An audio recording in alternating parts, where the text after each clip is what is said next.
this is Yuna, and the topic of my presentation today is Isadora Duncan. Are you interested in ballet or dance performance? Well, today I'll talk about a dance performer who gave a great contribution to our modern ballet. I'll progress my presentation in order of brief introduction and Isadora Duncan's lifetime and differences between modern ballet and traditional ballet. And then we'll watch a video and have a Q&A time. Isadora Duncan was born on May 26, 1877 in San Francisco and died on September 14, 1927. Her job was an American dance performer and her original name was Angelina Duncan. She was an American dancer whose teaching and performances in the late 19th and early 20th century and helped to free ballet from its conservative restrictions and prestige the status of creative arts.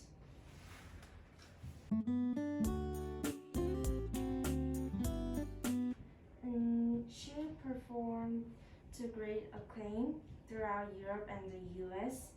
And if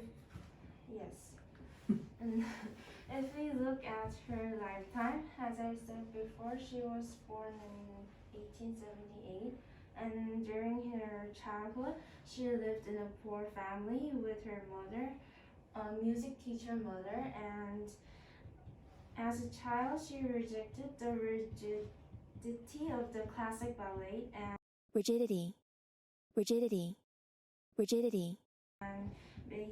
based her dancing on more like natural rhythms and movements, and the approach she later used in her interpretations of the works of such like great composers like Brahms or Beethoven. And in 1899, when she was 21 years old, she left the United States and went abroad throughout European countries. By visiting European museums and observing a variety of sculptures, she studied art crafts and utilized them to art movements.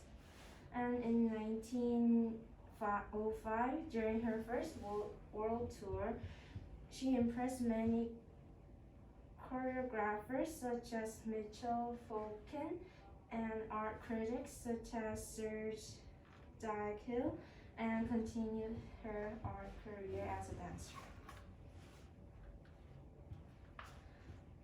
So what's so different from traditional ballet and modern ballet?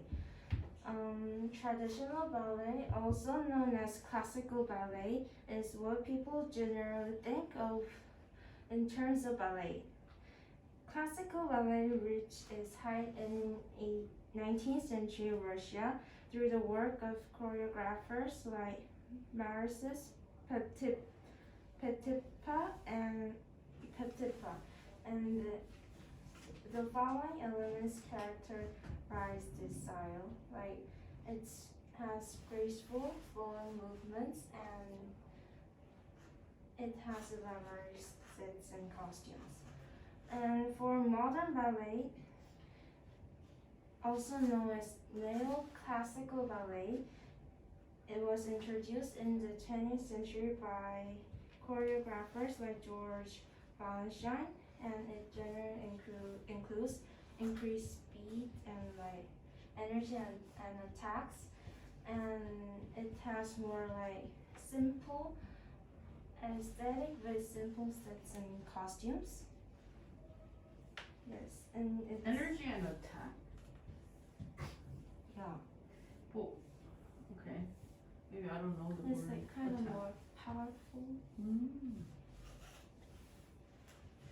Okay. I'm gonna look it up. For your information, I like to also introduce contemporary ballet. Contemporary ballet is influenced by modern ballet, and renowned contemporary ballet choreographers include Twyla Tharp and Paul Taylor.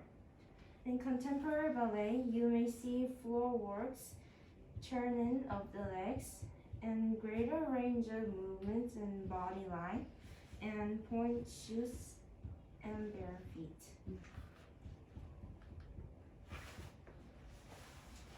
It's time for video. First question, what is Isadora Duncan famous for?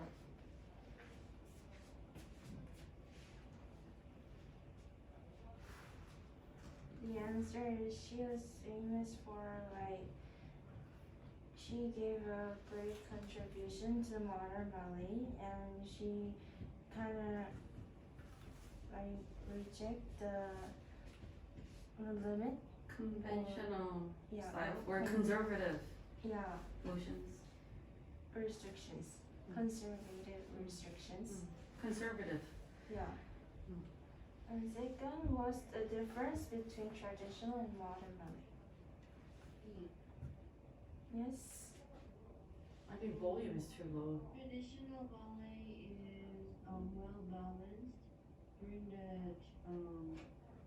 the performance and wears some elaborate costumes, but modern ballet is off balance and also wears very simple costume.